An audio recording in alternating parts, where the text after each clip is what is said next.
சர்வீசஸ்லாம் வந்துட்டு நீங்க ப்ரொவைட் பண்றீங்க. எதுக்கெல்லாம் உங்களை ரீச் அவுட் பண்ணுங்க ஜெனரலாவே? Pre matrimonial and post matrimonial முக்கியமாக பண்ணுறோம். Pre matrimonial before marriage, bride or groom அவங்களோட ஃபேமிலி பேக்ரவுண்டு. உன்னை பற்றி எனக்கு தெரியாதா, நான் ஆள் ஃபிக்ஸ் பண்ணியிருக்கேன், அவங்க பார்த்து சொல்லிட்டாங்க, நீ எங்கே போகிற என்ன பண்ணுற எல்லாம் எனக்கு தெரியும், ப்ரூஃப் எல்லாம் என் கையில் வந்தாலும் நான் உண்டு இல்லைன்னு பண்ணிடுவேன் பாருன்னு. அவங்க என்ன பண்ண மறுநாளே எங்களுக்கு தெரியாது அந்த ஏரியாவில் எங்கே முட்டு சந்திருக்குங்க, அங்கே கொண்டு போய் கார் நிறுத்திடுவாங்க. நம்ம பர்சன்ஸ் சீரியஸாக ஃபாலோ பண்ணிட்டு போவாங்க. இங்கே ஒரு கார் அங்கே ஒரு கார் நிற்கும், நடுவில் போட்டு மடக்கிடுவாங்க.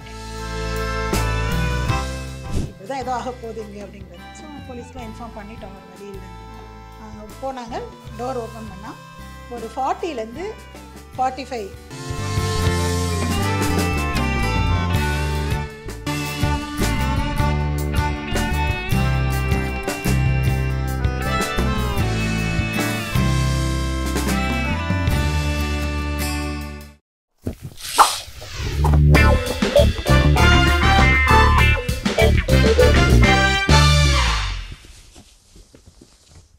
நம்ம நிகழ்ச்சியில நம்ம நிறைய விதமான செலிபிரிட்டிஸை மீட் பண்ணியிருப்போம். ஆனா இன்னைக்கு என்னுடைய நிகழ்ச்சியில இணைஞ்சிருக்கிற ஒருத்தவங்க real life celebrity, real life heroine கூட சொல்ல தோணுது.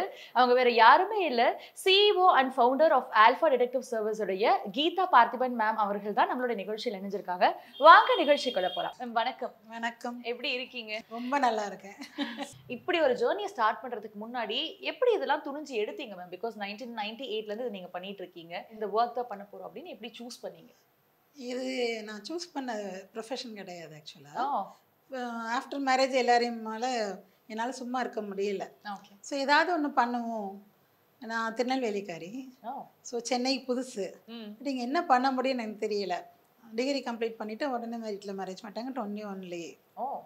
ஸோ அவ்வளோ ஏர்லி மேரேஜ், எங்கேஜ், இந்த ஊர் புதுசு அப்படிங்கும்போது சரி ஒரு டீச்சராக ஜாயின் பண்ணுவோம் சும்மா இருக்கிறதுக்கு அப்படின்னு சொல்லிட்டு ஒரு டீச்சராக ஜாயின் பண்ணுவோம் மெட்ரிகுலேஷன் ஸ்கூலில். வீட்டிலே டியூஷன் சென்டரும் வச்சு நடத்தினேன்.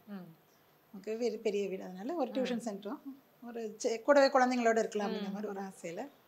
ஆனால் அது கொஞ்ச நாள் ஒரு ஃபியூ இயர்ஸில் இது உனக்கான வேலை இல்லை கீதா அப்படின்னு எனக்குள்ள ஒரு பச்சை சொல்லிச்சு. நீ இதுக்காக பிறந்தவ இல்லை, ஸ்கூல் டீச்சர் நார்மலாக எல்லாமே பார்த்த வரைக்கும் நிறைய உமன்ஸ் இதை தான் செலக்ட் பண்ணுறாங்க. அப்படி ஆமாம், எனக்கு அது எனக்கு செட் ஆகாத மாதிரியே தான் இருந்தது. பட் பிடிச்சதான் அந்த ப்ரொஃபஷனையும் நான் பண்ணேன். எதுவுமே நம்ம என்ன நினைக்கிறோமோ அதை பிடிச்சிருந்தது குழந்தைங்களுக்கு. பட் நம்ம இந்த வட்டத்துக்குள்ளே நம்ம இருக்கக்கூடாது, நம்ம வேறு எதுக்கோ ஒன்று நம்ம பண்ணணும்னு எனக்குள்ள ஒரு நியூரான் சொல்லிக்கிட்டே இருக்குது. ஓகே. ஸோ அப்படி இருக்கும்போது ஒரு பேரண்ட்டு வந்து டியூஷன் சென்டர்ஸ் நடத்தும்போது நைட்டில் வந்து பிக்கப் பண்ணுறதுக்கு பேரண்ட்ஸ்லாம் வரும்போது ரொம்ப க்ளோஸ் ஆகும் அவங்ககிட்ட. அப்படி ஒரு ஃபியூ பேரண்ட்ஸ் ரொம்ப க்ளோஸாக ஃப்ரெண்ட்லியாக ஃபேமிலி ஃப்ரெண்ட்ஸ் மாதிரி மாறினவங்களுக்கு. இப்போ அவதில் ஒருத்தவங்க வந்து அவங்க பர்சனலாக என்கிட்ட பேசணும்னு சொல்லிட்டு ரொம்ப நேரம் வெயிட் பண்ணி என்கிட்ட பேசினாங்க. அப்போது என்ன சொன்னாங்கன்னா, அவங்க ஹஸ்பண்ட் ஆக்டிவிட்டிஸ் சரியில்லை, அவருக்கு ஏதோ அஃபைர் இருக்கிற மாதிரி தெரியுது, கொஞ்சம் பயமாக இருக்குது எனக்கு, என் லைஃபே போயிடுமான்னு சொல்லி எனக்கு கொஞ்சம் ஹெல்ப் பண்ணுங்கள், என்ன பண்ணலாம், அவங்களுக்கு தெரிஞ்சவங்க யாராவது வச்சு அவர் கொஞ்சம் ஃபாலோ பண்ணி பார்க்குறீங்களா அப்படிலாம் கேட்டாங்க. அது சரியாக வர்றது ப்ரொஃபஷனல்ஸ் இருக்காங்க, ஸோ அவங்கள வச்சு தான் நம்ம பண்ணணும்னு சொல்லிட்டு எனக்கு தெரிஞ்ச ஒரு டிடெக்டிவ் கிட்ட அவங்களை கூட்டிகிட்டு போனேன். அவங்களுக்கு பேசலாம் தெரியல, பயமாக தான் இருந்தது. நான் எல்லாமே கேஸ் அவருக்கு எக்ஸ்பிளைன் பண்ணி எல்லாம் பண்ணவும் அவர் உடனே கேட்டு நீங்கள் என்ன படிச்சுன்னா சொன்னேன், நான் என்ன படிச்சிருந்தேன்னா நான் அதை சொன்னேன், என்னோடய PG graduation. Very join with அஸ்ன்னு கேட்டார். எனக்கு உள்ளுக்குள்ள அப்படியே ஒரு ஒரு ஸ்பார்க்கு, ஒரு பெரிய ஸ்பார்க்கு. ஸோ நம்ம என்ன நினைப்போம் அந்த மாதிரினா, நம்ம நிறைய நான் புக்ஸ் படிப்பேன், ராஜேஷ்குமார், ஷெர்லாக் ஹோம்ஸ், போத் எல்லா லாங்குவேஜ்லாம் அந்த மாதிரி. ஈவன் சொல்லப்போனால் தமிழ் மாநிலத்திலேருந்தே ஓகே அந்த பீரியட்லேருந்து இந்த மாதிரி துப்பறியும் நாவலில் ரொம்ப பிடிக்கும் எனக்கு. என்ன இது இவங்க ஓகே நீங்கள் வாங்க உங்களுக்கு ஒரு பப்ளிக் ரிலேஷன் ஆஃபீஸர் போஸ்ட் போட்டுடலாம், அவங்களுக்காக நீங்கள் வந்து அவங்களாவே மாறி பேசுனீங்க அப்படின்லாம் சொன்னார். ஓகே சொல்லிட்டு. ஆனால் ஒரு என் ஹஸ்பண்ட் எனக்கு எப்பவுமே எந்த ஒரு இதுக்குமே இது சொல்ல மாட்டாங்க, சொல்லிட்டு அப்ஜெக்ஷன் சொல்ல மாட்டாங்க. ஆனாலும் நம்ம அவருக்கு அந்த இடத்துல மரியாதை கொடுக்கணுங்கிறக்காக I have to consult with husband and let you நோன்னு சொல்லிட்டு வந்துட்டேன். வந்து இவர் சொன்னேன், என்னைக்கு கேட்டிருக்காரு புதுசாக கேட்குறேன் அப்படின்னாங்க. ஓகே சொல்லிட்டு நெக்ஸ்ட் டேவே போயிட்டு சொன்னேன், இந்த மாதிரி வாங்க ஜாயின் பண்ணிடலாம் அப்படின்ட்டு. எனக்கு ஒரு கேபினும் இதெல்லாம் கொடுத்துட்டாங்க. இமீடியட்டாக அப்பாயின்மெண்ட் ஆயாச்சு அன்றைக்கி. அந்த பீரியடில் நான் சொல்கிற பீரியடில் ஃபுல்லாக வரதெல்லாம் விமென்ஸ் தான் நிறைய. ஓகே. என்கிட்ட ரொம்ப கம்ஃபர்டபுளாக பேசுவாங்க. நான் இதை கேஸ் ஃபுல்லாக ஸ்டடி பண்ணி முடிச்சுட்டு என்னோடய பாஸ் கிட்ட போகும்போது அவங்களால பேசவே முடியாது எதுவுமே. அவர் ஏதாவது கிராஸ் கொஸ்டின் கேட்டாங்க, அவங்களுக்கா நான் தான் பேசுகிற மாதிரி இருந்தது. ஓகே. அப்போ அவங்களோட இதை ஸ்டடி பண்ணது, ஏன் இது நம்மளா பண்ணால் நல்லா இருக்கும்ல. உமன்ஸ் தான் நீட் நிறைய இருக்கு. ஸோ ஒரு மேல் கிட்ட அவங்களுக்கு பேசுறது கஷ்டமா இருக்கு. ஸோ அந்த கம்ஃபர்டபிலிட்டி வரல. நம்ம பண்ணா என்னன்னு எனக்கு திருப்பி அடுத்தது. ஸோ அவர்கிட்டயே சொன்னேன், ஓகே உங்களுக்கு இன்ட்ரெஸ்ட் தான் நீங்கள் பண்ணிக்கலாம் அப்படிங்கிற மாதிரி சொல்லிட்டாரு. அப்புறம் அப்போ தான் விஜயகுமார் சார் தான் கமிஷனராக இருந்தாங்க, திலகவி ஐபிஎஸ் மேடம் இருந்தாங்க. ஸோ அவங்களெல்லாம் போய் மீட் பண்ணி சொல்லும்போது அவங்களும் எனக்கு பெஸ்ட் விஷஸ் சொல்லி சொன்னாங்களா. ஒரு நல்ல நாள் பார்த்து ரிப்பன் கட் பண்ணி ஸ்டார்ட் பண்ணிட்டேன். ஸோ அப்போதுலேருந்து இப்போ வரைக்கும் சக்ஸஸ்ஃபுல்லாக போயிட்டு இருக்கு. ஸோ நானாக தேடின ப்ரொஃபஷன் இல்லை, அதுவாக தேடி வந்தது. நீ எதை தேடுகிறாயோ அது உன்னை தேடிக்கொண்டு இருக்கிறது. அந்த மாதிரி நடந்த விஷயம். வெரி ஃபர்ஸ்ட் கேஸாக ஒரு ப்ரீ மேட்ரிமோனியல் வெரிஃபிகேஷன் வந்தது. அது ஒரு இன்டர்வியூ வந்தாங்க, ஒருத்தங்க என்ன எடுத்தாங்க வந்து கிரிஜா ராகவன் சொல்லிட்டு வணக்கம் அன்பு சகோதரிகளேன்னு சொல்லி விஜய் டிவியில் பண்ணிட்டு இருந்தாங்க. அவங்க வந்து ஒரு இன்டர்வியூ எடுத்துட்டு அப்படியே ஒரு அசைன்மெண்ட்டும் அவங்களுக்கு உடனே கொடுத்துட்டு போனாங்க. அதுதான் ஃபர்ஸ்ட் கேஸ் எனக்கு pre matrimonial verification. So alpha detective அப்படின்ற இந்த பேர், இந்த பிஸ்னஸே இது எப்படி ஸ்டார்ட் பண்ணீங்க மேம்? இந்த சர்வீஸ் எப்படி ஸ்டார்ட் பண்ணேன், என்னோட experience first do's and don'ts. Okay, ஒரு ப்ரொஃபஷனல் அதுதான் டூஸ் அண்ட் டோன்ட்ஸ். அண்ட் யாருக்கு நீட் இருக்கோ அவங்களை எப்படி நம்ம அவங்களோட மைண்ட் எப்படி ஸ்டடி பண்ணுறோம், அவங்களுக்கு நம்ம என்ன மாதிரி அவுட்புட் கொடுக்க போகிறோம், அவங்களோட ப்ராப்ளம் எப்படி சால்வ் பண்ண போகிறோம். ஓகே, ஸோ எங்களோட ஸ்லோகனே பார்த்தீங்கன்னா சே good bye to your problems, all your problems. என்ன பிரச்சனைனாலும் எங்களால் தீர்த்து வைக்க முடியும் அப்படிங்கிறத எங்களோட ஸ்லோகனே. ப்ரைவசி எப்படி மெயின்டைன் பண்ணால் எங்களோட ப்ரொஃபஷன் எத்திக்கே சீக்ரெசி மெயின்டைனிங் தான். ஓகே, ஸோ கிளையண்ட் யார் என்னங்கிறது நாங்கள் எத்தனையோ மீடியாஸில் பப்ளிக் அவேர்னஸ்க்காக நிறைய பேசுகிறோம், சொல்லுவோம். ஆனால் எந்த இடத்துலையுமே ஊர் பேர் மேலா ஃபீமேலே கூட சொல்றது இல்லை. ஓகே, விழிப்புணர்வுக்காக கேஸை பற்றி பேசுவேன். பிரைவசி வந்து அதுதான் எங்களோட ப்ரொஃபஷனல் மேஜர் எத்திக்கே அதுதான். ஓகே, சீக்ரெட் மெயின்டைன் பண்ணுறது தான். ஸோ அது ஒன்றும் இல்லை, ப்ராப்ளம் இல்லை. கிளைண்ட்ஸ் எங்களை எப்படி அப்ரோச் பண்ணுறாங்கன்னா நிறைய மீடியாஸில் எங்களோட ஃபோன் நம்பர்ஸ் இருக்குது. இனிஷியலாக சொல்லப்போனால் தெரிஞ்ச ஆஃபீஸர்ஸ் தான், போலீஸ் ஆஃபீஸர்ஸ் தான் எங்களுக்கு கேஸே கொடுத்தாங்க. To be very frank with you, 1998 நான் ஸ்டார்ட் பண்ணப்போ விமன் டிடெக்டிவ்ஸே இந்தியா லெவலில் யாருமே கிடையாது. ஸோ அப்போவே கல்கியில் இந்திய வரலாற்றிலே முதல் முறை ஒரு பெண் தலைமையிலையும் என்னோட ஆர்டிக்கிள் வந்திருக்குது. எல்லாமே என்னோட ஆர்டிகிள்ஸ் தான் வந்ததே போல எதுவுமே பே பண்ணி இன்டர்வியூஸ் கிடையாது. So I am very proud of that. இப்போ சொசைட்டியில் வந்து அந்த அவேர்னஸ் வந்துருச்சா மேம்? ஏன்னா நிறைய பேர் வந்துட்டு டைரெக்டாக போலீஸ் ஸ்டேஷன் போகிறதுக்கோ இல்லை ஒரு பெரிய அஃபீஷியல் கிட்ட போகிறதுக்கு ரொம்ப பயப்படுவாங்க. தெரிஞ்சவங்களா இருந்தால், ரிலேட்டிவாக இருந்தால் பெரிய போலீஸ் ஆஃபீஸர்கிட்ட போய் சொல்லுவாங்க, அவங்களும் டைரெக்டாக பண்ண முடியாது. கரெக்ட். ஸோ அதனால எங்கிட்ட அப்படியே கேஸை திருப்பிடுவாங்க, இந்த மாதிரி இடத்துக்கிட்ட போங்க சால்வ் ஆகுன்னு அனுப்புகிறாங்க. அண்ட் போலீஸ்க்கு போக மாட்டாங்க, ஏன்னா பயம் கிடையாது. அது உடனே பெரிய ப்ரொபகண்ட் ஆயிடும், பப்ளிசிட்டி ஆகிடும். இப்போ ஒரு கேர்ள் மிஸ்ஸிங்னா அந்த பொண்ணுக்கு ஒரு லைஃப் இருக்குது, மிஸ்ஸிங், ரன்அவே, கிட்னாப், அந்த மாதிரி எவ்வளவோ இருக்குது. பட் அந்த பொண்ணோட இது அஃபெக்ட் ஆகக்கூடாது அப்படிங்கிறனால நம்ம வந்து ரொம்ப செக்யூர்டாக ஃபீல் பண்ணால் இங்கே எங்கிட்ட வந்தாங்கன்னா அவங்க செக்யூர்டாக. அண்ட் ஒரு கிளைண்ட்டுமே என்னோடய ஃபேமிலி மெம்பர் எப்படி ட்ரீட் பண்ணுற மாதிரியும் அவங்கள பயெல்லாம் போக வச்சு, உங்களுக்கே கூட நான் வந்தோன்னா ஒரு ஃபீல் அட் ஹோம் சொல்லி தான் உங்களுக்கு ஆரம்பித்தேன். ஸோ அந்த மாதிரி நம்ம வந்து வரவங்க கிட்ட ரொம்ப கைண்டாக நம்ம பிஹேவ் பண்ணோன்னா நம்மக்கிட்ட ஒரு அவங்க ஏஜை பொறுத்து மதராவோ சிஸ்டராவோ அந்த மாதிரி ஃபீல் பண்ணி நம்மக்கிட்ட பேச ஆரம்பிக்கும். பட் இதில் ஒரு முக்கியமான விஷயம் என்னென்னா, இப்போ நம்ம இமோஷனாகவும் நிறைய இடங்களில் கனெக்ட் ஆகிடக்கூடாது. ஏன்னா இப்போ வந்து சொல்கிறவங்களே கூட ஓகே, அது வந்து நீங்கள் சொல்கிறது கரெக்டு தான். எனக்கு 2004 வரைக்கும் உமன்ஸுக்கு மட்டும்தான் நம்ம பண்ணுறோங்கிற மாதிரி ஒரு இது இருந்தது. ஸோ என்னைக்கு நம்ம சென்னைக்குள்ளே இந்தியாவுக்குள்ளே ஐடி வந்ததோ, விமன்ஸ் வந்து அவங்க காலில் நிற்க ஆரம்பித்தாங்களோ, அதுக்கப்புறம் கொஞ்சம் நிறைய சேஞ்சஸ். எனக்கு ஒரு சோல் சாட்டிஸ்ஃபேக்ஷன் இருந்தது டில் 2004, இல்லை 6 வரைக்கும் கூட சொல்லலாம். அதுக்கப்புறம் அது வரைக்கும் என்னை அப்ரோச் பண்ணவங்க எல்லாமே ஃபீமேல்ஸு ஹஸ்பண்ட்ஸை ஃபாலோ பண்ண சொல்லி கொடுத்தாங்க. ஓகே. அண்டு அதுக்கப்புறம் வர ஆரம்பித்தது நிறையா மேல்ஸ் வந்து வர ஆரம்பித்தாங்க. அவங்க ஒய்ஃபோட எக்ஸ்ட்ரா மேரிட்டல் அஃபேருக்காக என்னை பார்க்க வந்தாங்க. அதுவும் உண்மையாக இருக்கும்போது எனக்கு கொஞ்சம் கஷ்டமாக இருந்தது. நம்ம ஆரம்பித்ததோட இதுவே வேற ஆனால் இப்படி இருக்கே அப்படிங்கும்போது என்னோட ஃப்ரெண்ட் ஒருத்தர் இங்கே பத்திரிக்கையில் ஒரு மிகப்பெரிய பொறுப்பில் இருக்கிற ஒருத்தர்கிட்ட டிஸ்கஸ் பண்ணும்போது அவர் சொன்னார், ஜெண்டரே பார்க்காதீங்க, கிளைண்ட் சப்ஜெக்ட், அவ்வளோதான். அதுதான் உங்கள் ப்ரொஃபஷனுக்கு நீங்கள் பர்ஃபெக்டாக இருக்கிறது அர்த்தம். அதுக்கப்புறம் நானே என்னோட ஃபோக்கஸை சேஞ்ச் பண்ணிட்டேன். ஓகே, ப்ரொஃபஷன்னா இப்படி தான், ஜெண்டர் பார்க்கக்கூடாது, ஸோ எனக்கு அந்த இடத்துல ஒரு கவுன்சிலிங் தேவைப்பட்டுச்சு. அண்ட் என்னென்ன மாதிரியான சர்வீசஸ் எல்லாம் வந்துட்டு நீங்கள் ப்ரொவைட் பண்ணுறீங்க? எதுக்கெல்லாம் உங்களை ரீச் அவுட் பண்ணுங்க மேம் ஜென்ரலாகவே? Pre matrimonial and post matrimonial முக்கியமாக பண்ணுறோம். Pre matrimonial before marriage, bride or groom, அவங்களோட family background, habits, attitude, behaviour, any past affairs, current affairs அந்த மாதிரி ஏதாவது இருக்காங்கிறது தெரிஞ்சு வெரிஃபை பண்ணி சொல்லுவோம். அசட்ஸ் வெரிஃபிகேஷன்ஸ் பண்ணி கொடுக்கணும். அதுலேயுமே போஸ்ட் மேட்ரிமோனியல் ஹஸ்பண்ட் மேலே ஒய்ஃப்க்கோ, ஒய்ஃப் மேலே ஹஸ்பண்ட்க்கோ வர டவுட்ஸை கிளியர் பண்ணுறது. ஓகே. சில இடங்களில் வெறும் டவுட்ஸ் மட்டுமே இருக்கும். அதோட அவங்க லைஃப்பில் நிம்மதியாக வாழ முடியாமல் திணறிட்டு இருப்பாங்க. ஸோ அதுக்கு அவங்களுக்கு கிளாரிட்டி கொடுக்குறோம். இன்கேஸ் இருக்குன்னு சொன்னாக்கா ஹஸ்பண்டோ ஒய்ஃபோ வாட் நெக்ஸ்ட்னு தெரியாமல் முடிக்குமோ அதுக்கும் ஒரு கவுன்சிலிங் கொடுக்குறோம். ஏஜ்டு பர்சன்ஸ் அல்சைமர் டிசீஸால் மிஸ் ஆகிறவங்க இருக்காங்க. ஃபினான்ஷியல் ஏதாவது சீட் பண்ணிட்டு ஓடி போகிறவங்களும் இருக்காங்க. லோன் வாங்கிட்டு கட்ட முடியாமல் காணாமல் போகிற எங்கேயாவது போய் அப்ஸ்காண்ட் ஆகிருக்கிறவங்களும் இருக்கிறாங்க. கிட்னாப்ட், ரன்னவே, லவ் அஃபேர்னால ரன்னவே, அது ரைட் பர்சனாக என்னன்னு கூட தெரியாது அவங்களுக்கு. அந்த மாதிரி போனவங்களும் கண்டுபிடிச்சி கொடுத்துருக்கோம். ஹியூமன் டிராஃபிக்கில் மாட்ட போன ஒரு பொண்ணே காப்பாற்றி கொடுத்துருக்கோம். ஓகே. ஸோ இந்த மாதிரி நிறைய விஷயங்கள் பண்ணிகிட்ருக்கோம். ஆல் தீஸ் இயர்ஸ் எந்த கேஸ் உங்களை வந்துட்டு அதிகமாக தேடி வந்திருக்கு நீங்கள் நினச்சிருக்கீங்க மேம்? ஃபேமிலி ஓரியன்டாக நிறைய வரும். ஓகே. அண்ட் ஒரு மிஸ்ஸிங் கேஸு அது வந்து அப்படியே மர்டராக மாதிரி அதுவும் கண்டுபிடிச்சி கொடுத்துருக்கோம். ஓகே. த்ரெட்டனிங்லாம் வந்திருக்கா?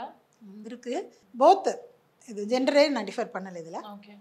உன்னை பற்றி எனக்கு தெரியாதா, நான் ஆள் ஃபிக்ஸ் பண்ணியிருக்கேன், அவங்க பார்த்து சொல்லிட்டாங்க, நீ இங்கே போகிற என்ன பண்ணுற எல்லாம் எனக்கு தெரியும், ப்ரூஃப் எல்லாம் என் கையில் வந்தானோ நான் உண்டு இல்லைன்னு பண்ணிடுறேன் பாருன்னுடுவாங்க. ஒரு எமோஷனல் ட்ரிகரில் சொல்லிடுவாங்க. அவங்க என்ன பண்ண மறுநாளே எங்களுக்கு தெரியாது அந்த ஏரியாவில் எங்கே முட்டு சேர்ந்துருக்குன்னு அங்கே கொண்டு போய் கார் நிறுத்திடுவாங்க. நம்ம பர்சன்ஸ் சீரியஸாக ஃபாலோ பண்ணிட்டு போவாங்க. இங்கே ஒரு கார் அங்கே ஒரு கார் நிற்கும், நடுவில் போட்டு மடக்கிடுவாங்க. ஸோ என்ன நம்பி வர்றாங்க அவங்க. ஸோ அவங்களுக்கோட சேஃப் வந்து எனக்கு ரொம்ப முக்கியம். என் பிள்ளைங்க மாதிரி அவங்க அந்த இடத்துல. இப்போ அதை நான் பார்க்கணுங்கும் போது என்னதான் ஆனால் இப்போல்லாம் ரொம்ப எக்ஸ்பீரியன்ஸ் ஆகிடுச்சு. கேஸ் முடிஞ்சு ரிப்போர்ட்டுக்கு ஒரு இது கொடுக்க மாட்டோம். நாங்கள் எந்த இன்ஃபர்மேஷன் அவங்க சொல்லவே மாட்டோம். ரிப்போர்ட் கையில் வரும், அவ்வளோதான். ஸோ அதுலேருந்து நாங்கள் கொஞ்சம் கொஞ்சமாக நிறைய லெசன்ஸ் கற்றுக்கிட்டோம். அதில் ஒரு வாட்டியுமே கற்றுக்கிட்டு எமோஷனல் கேரக்டர்ஸ் தான் ரெண்டு பேருமே. ரெண்டு பேரும் அந்த கேஸை கொடுக்குறது தான் எங்கள் ஃபீஸை கட்டுறவங்களா போயிட்டே இருங்க. ரிப்போர்ட் எப்போ வருதோ நான் கொடுக்குறேன். அப்புறம் நாங்கள் சேஃப் ஆகிடுவோம்ல. அவ்வளோதான். ஜென்ரலாகவே இந்த சொசைட்டிக்கான மைண்ட் செட் என்னன்னா, ஒரு பொண்ணு கல்யாணம் ஆயிடுச்சுன்னா இப்படிதான் வாழணும் அப்படிதான் வாழணும்னு ரொம்ப கோட்பாடுகள் இருக்கு. சரி தப்புன்றதை கேட்க மாட்டாங்க, சரியான ப்ராப்பர் கவுன்சிலிங் இல்லை, இந்த மாதிரியான காரணங்கள்லாம் இருக்கு. அந்த மாதிரியான கேசஸ்லாம் உங்ககிட்ட வரும்போது எப்படி நம்ம அதெல்லாம் ஹேண்டில் பண்றீங்க? எனக்கு சொல்லப்போனால் ஒரு பேரண்ட்டே வந்து என் பையன் லவ் பண்ணுறான், பொண்ணு வீட்டில் அக்செப்ட் பண்ண மாட்டேன்றாங்க, நீங்கள் ஹெல்ப் பண்ணுங்கன்னு சொல்லி நாங்கள் ஹெல்ப் பண்ண கேசஸ் இருக்குது. அந்த பொண்ணை ஹவுஸ் அரெஸ்ட்டில் வச்சுருக்காங்க. அவங்க சித்தப்பாவோட இதுலேயே டாக்டராக ஒர்க் பண்ணிகிட்டு இருக்கா. பட் வீட்டில் கொண்டு வந்து விடுவாங்க, அப்படியே கூட்டிகிட்டு போயிடுவாங்க. வெளியில் யாருக்கிட்டையும் பேஷண்ட்ஸ் தவிர யாரும் பார்க்க முடியாது. டாக்டர் அந்த கேர்ள். நீங்கள் இப்போ அந்த பொண்ணை மீட் பண்ண முடியுமா? நாங்கள் இப்போ எங்கள் டீமோடு போய் ஒர்க் பண்ணி அந்த பொண்ணை அவங்களோட நாலேஜோடு கூப்பிட்டு வந்து கல்யாணமே பண்ணி வச்சு போனாங்க. இப்படியும் நடக்குது. இப்போ கவின் கேஸ் நடந்தது இல்லையா? ஸோ ஏன்னா வெறின்னு தான் சொல்ல முடியும். அதெல்லாம் இப்படி இதை ஹாப்பியாக இருக்கிறவங்களும் இருக்காங்க. நான் ஒரு இன்விடேஷனே பார்த்தேன், கர்ட் ரைஸ் வெஸ் பிரியாணி. ஒரு பிராமின் பாய் ஒரு கிறிஸ்டின் கேர்ளை மேரேஜ் பண்ணுறாரு. ஸோ அவங்களாம் ஹாப்பியாக இல்லையா? ஸோ அப்படி எவ்வளோ பேர். அண்டு இங்கே இந்தியன்ஸு ஃபாரின் கண்ட்ரியில் உள்ள கேர்ள்ஸை மேரேஜ் பண்ணியிருக்காங்க. அங்கே உள்ள ஜென்ஸ் இங்கே உள்ள கேர்ள்ஸை அவங்க ஹாப்பியாக இல்லையா? அந்த மாதிரி இப்போ நிறைய விஷயங்கள் வர ஆரம்பிச்சிருக்கு.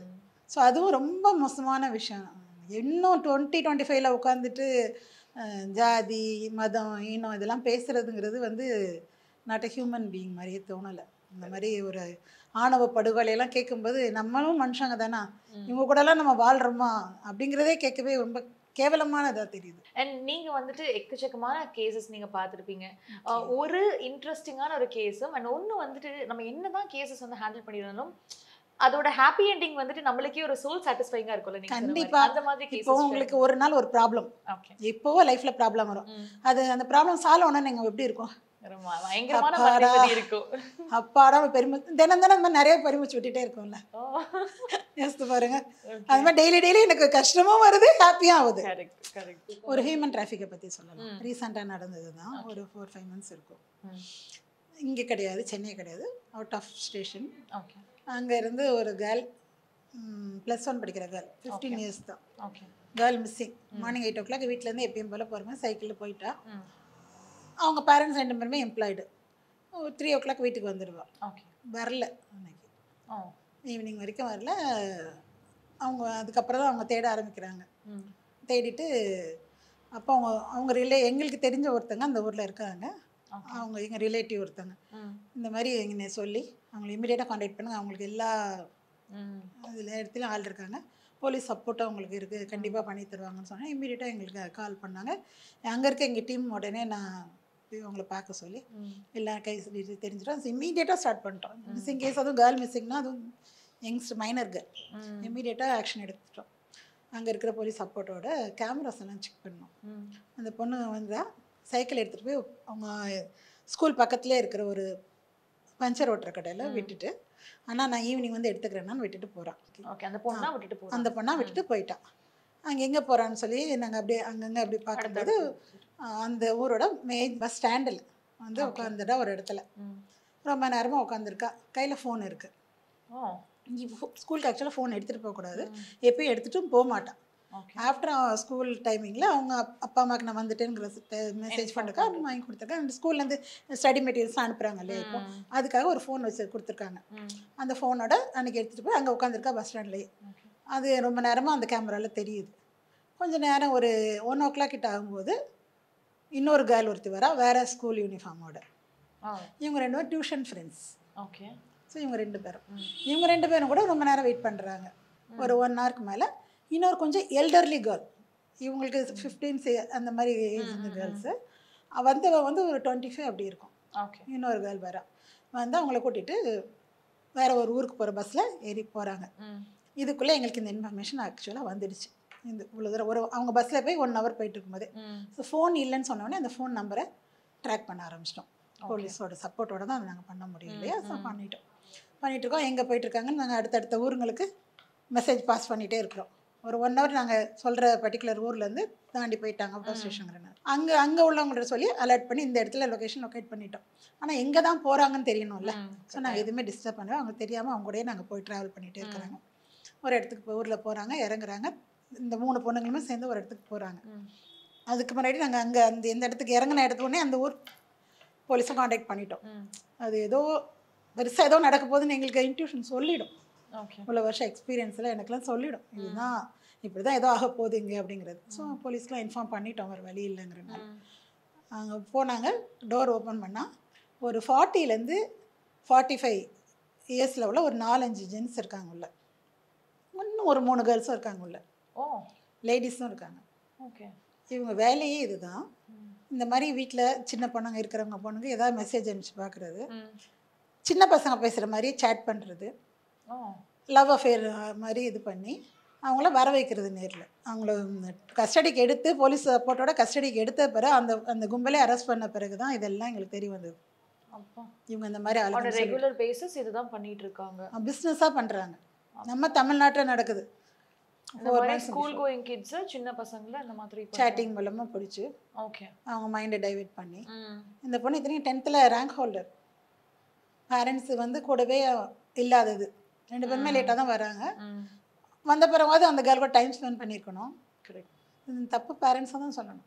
முன்னாடிலாம் அந்த யூசேஜ் ஆஃப் செல்ஃபோன்ன்றது ரொம்ப குறைவாக இருந்தது. அண்ட் பொதுவாக இப்போ எல்லாரும் என்ன சொல்லுவாங்க, படங்கள் இன்னொரு கேஸ் பற்றி நான் சொல்கிறேன் உங்களுக்கு. இப்போ ஆப்ஸ் நிறைய இருக்குது, உங்களுக்கு தெரியும். அந்த ஆப்ஸ்னால நிறைய பொண்ணுங்களோட லைஃப் ஸ்பாயில் ஆகுது. இது ஏன் கவர்மெண்ட் ஆக்ஷன் எடுக்க மாட்டேன்றாங்கன்னு எனக்கு தெரியல. ஃபியூ டேஸ் பிஃபோர் போயிட்டுருக்கு இந்த கேஸு, நம்ம சொல்யூஷன் வரல. அதுக்கு ஒருத்தங்க கால் பண்ணி என்கிட்ட பேசினாங்க. 2.5 years ஒருத்தரோட அவங்களுக்கு யங் ஏஜ்லேயே கல்யாணம் ஆகிடுச்சு. ஹஸ்பண்டும் அவரோட 35லேயே பிரெயின் போகிற நாவில் பஸ்ட் ஆகி பிபி ஹை ஆகி பஸ்ட் ஆகி ஸ்பாட் அவுட் அவர். ஸோ ஒரு குழந்தை வேறு இருக்குது அவங்களுக்கு. மாமியார் வீட்டில் எந்த சப்போர்ட் இல்லை, அம்மா வீட்லேயும் எந்த சப்போர்ட் இல்லை. அம்மா வீட்டில் அப்பா இறந்துட்டாங்க, தம்பி இறந்துட்டாராம். அம்மா மட்டும்தான் அவங்க பாவம் வீட்டு வேலை தான் செஞ்சிட்ருக்காங்க. லவ் மேரேஜ் பண்ணியிருக்கனால அவங்களையும் காண்டாக்ட் பண்ண முடியல அவங்களால. இந்த ஒரு ஸ்டேஜில் அவங்க வந்து என்னை காண்டாக்ட் பண்ணி பேசுகிறாங்க.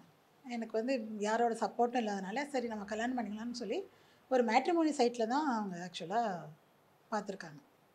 ஓகே. அதுக்கப்புறம் பேசியிருக்காங்க. 2.5 years பேசிகிட்டு இருக்காங்க. சரி மேரேஜ் பண்ணிக்கிறேன் அப்படின்னு சொல்லி இவங்க கொஞ்சம் கம்பல் பண்ண ஆரம்பிக்கும் போது ஹீ இஸ் அவாய்டிங். கம்பல் பண்ண ஆரம்பித்த பிறகு கொஞ்சம் அவாய்ட் பண்ண ஆரம்பிச்சிருச்சு. அண்டு ஜான்லேருந்து என்னமோ பேசவே இல்லையா. என்ன நடந்த ஜான்லேருந்துன்னா அப்போ தான் நான் ஜானில் வந்து ஏன் இப்படி அவாய்ட் பண்ணுறாரு அப்படிங்கிறக்க நான் கிளம்பி அந்த ஊருக்கே போயிட்டேன் சொல்லாமல் கொள்ளாமல். பயங்கர டென்ஷன் ஆகிட்டாரு. என்ன ஆச்சு அப்படி? ஆல்ரெடி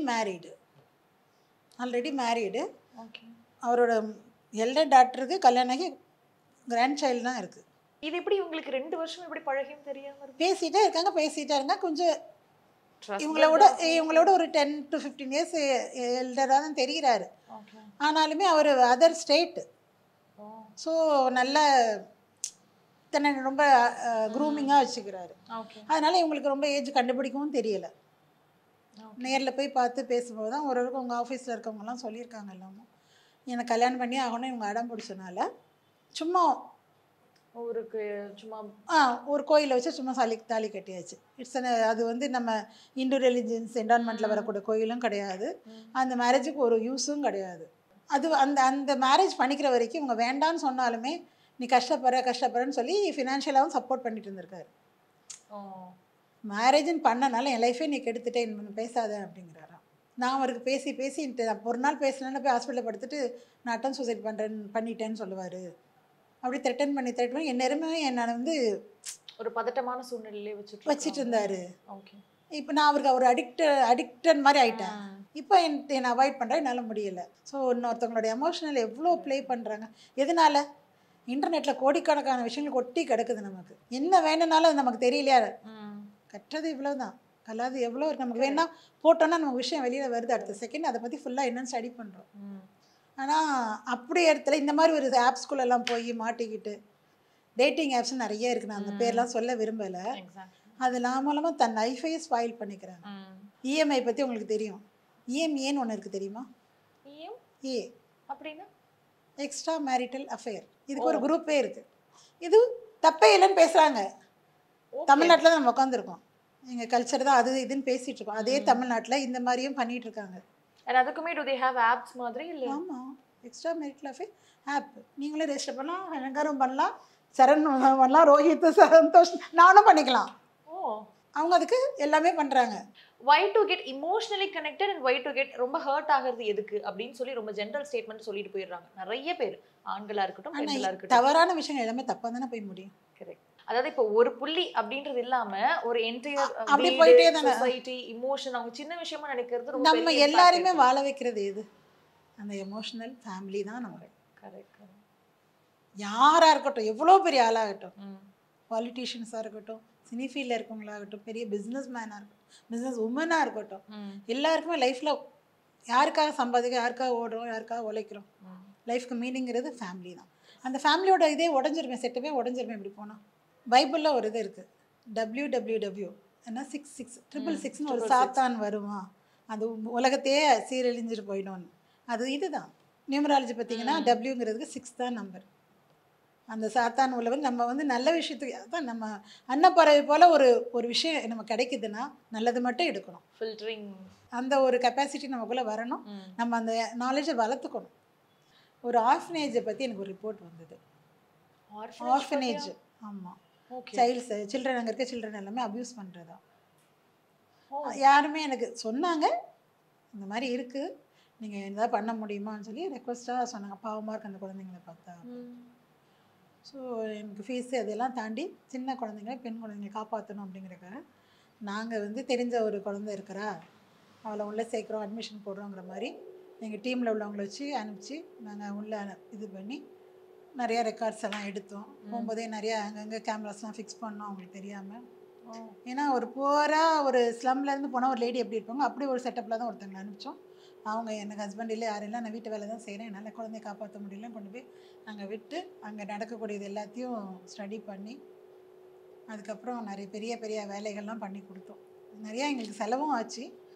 ஏன்னா அவங்க ஒரு ஆர்ஃபனேஜ் பெரிய செட்டப்பில் இருக்காங்க, அதுதான் அவங்க பண்ணிகிட்டே இருக்கிறாங்க. கொஞ்சம் நல்ல பெரியவங்களெல்லாம் வேலைக்கு அனுப்புகிறாங்க, ஒன்றுங்கள வீட்டு வேலைக்கு அனுப்புகிறாங்க. ஆனால் அவங்க வெளியில் காமிச்சிக்கிறது ஃபுல்லாக அவங்களுக்கு வர டொனேஷன் அது எல்லாமே பயங்கரமாக வருது. அவங்க வந்து அந்த ஸ்கூலுக்குலாம் அந்த பிள்ளைங்களை அனுப்புறது, காலையில் கிளம்பி நீ அந்த வீட்டுக்கு போ, நீ இந்த வீட்டுக்கு போ, வீட்டு வேலைக்கு அனுப்பிச்சிடுறாங்க. அங்கே என்னென்ன அங்கே போகிற இடத்துல அவங்களுக்கு அப்யூஸ் நடக்குது. ஏன்னா இப்போ ஆர்ஃபனேஜில் தானே வராங்க அவங்க. ஸோ பயங்கர கொடுமைகள்லாம் நம்ம நினச்சி பார்க்க முடியாத விஷயங்கள்லாம் நடந்தது. இந்த மாதிரி சில விஷயங்கள் பண்ணும்போது என் பிஸ்னஸை தாண்டி எனக்கு ஃபீஸ் வருது எதுவுமே இல்லாமல் ஒரு பெரிய சோல் சாட்டிஸ்ஃபேக்ஷன் கிடைச்சது. ஹியூமனிட்டி மனிதாபிமானத்தோடு நான் செஞ்ச ஒரு இது எனக்கு அன்றைக்கி நிம்மதியாக தூக்கம் வந்தது. எவ்வளோ குழந்தைங்களை நம்ம காப்பாற்றிருக்கோம் அப்படின்னு நினைக்கும் போது I am happy. And ma'am நீங்கள் ஸ்டார்ட் பண்ணும்பொழுது நீங்கள் வந்துட்டு நீங்கள் சொன்னீங்க ஒரே ஃபீமேலாக தான் இருந்தீங்க. அதுக்கப்புறம் இப்போ வந்து கொஞ்சம் கொஞ்சமாக அப்பயும் கூட கைவிட்டு எண்ணக்கூடிய அளவுக்கான பெண்கள் தான் இந்த ஃபீல்டில் இருக்காங்க. ஸோ அப்படி இதுக்குள்ளே வரணும்னு நினைக்கிறவங்க எப்படி தங்களை எக்யூப் பண்ணிக்கணும் அண்ட் என்ன மாதிரியான இப்போ நிறைய கோர்சஸ்லாம் வந்துருச்சு. கிரிமினாலஜிஸ்டோட வந்துருச்சு நிறையா. ஸோ அந்த மாதிரி கோர்சஸ் படிச்சுட்டு அதோட நுணுக்கங்களை தெரிஞ்சுட்டு இப்போ நிறைய ஆப்ஸ் வந்துருச்சு. நமக்கு ட்ராக் பண்ணுறதுக்கு நிறைய டிவைசஸ் வந்துருச்சு. நிறைய டிவைசஸ் நாங்களாம் யூஸ் பண்ணுறோம். அண்ட் எந்த அளவுக்கு பெண்கள் இதுக்குள்ளே வரணும்னு நீங்கள் ஆசைப்படுவீங்க மேம்? மேல்ஸ்க்கு ஈக்குவலாக வரலாம், மேலே கூட வரலாம். ஒரு பெண் வந்து செத்து பொழைக்கிறான்னு சொல்லுவாங்க டெலிவரியில். அந்த ஒரு உயிரை உருவாக்குற இதே நம்மக்கிட்ட சக்தியே நம்மக்கிட்ட இருக்கும்போது நம்மளால் முடியாது எதுவுமே இல்லை. அஷ்டாவதாரங்கள்னு சொல்லுவாங்க பெண்களை. ஸோ நம்மளால் எல்லாமே முடியும். இதில் தான் ரிஸ்க் இல்லை. ரோட்டில் நடந்தாலும் திடீர்னு மேலே வந்து வண்டி மோதிரு செத்து போயிடுறாங்க. ஸோ ரிஸ்க் இல்லாத இதே கிடையாது. ரிஸ்க் இருக்கலாம் எங்களுக்கு ரசம் சாப்பிட மாதிரி வாழ்ந்து காட்டிட்டீங்க. ஆமாம், ஹீரோயின்ஸு எல்லாம் சினிமாவில் நடிக்கிறாங்க. நம்மளாம் ரியல் ஹீரோயின்ஸு. வாழ்க்கையில் நம்ம வந்து நிறைய பண்ணுறோம். ஸோ இன்னும் தைரியமாக வந்து இந்த ஃபீல்டில் 27 years ப்ளஸ் இப்போ வந்துட்டு நீங்கள் சக்ஸஸ்ஃபுல்லாக இந்த விஷயத்தை பண்ணிட்டு இருக்கீங்க. இன்னும் மென்மேலும் நிறைய பேருடைய வாழ்க்கையில் வந்துட்டு நீங்கள் வந்துட்டு ஒரு ஒளி ஏற்றுற ஒரு தேவதையாக இருக்கிறது சொல்லி எங்கள் டீம் சார்பாக வாழ்த்தும். Thank you so much ma'am. எல்லாம் மமன் சைடு. தேங்க்யூ.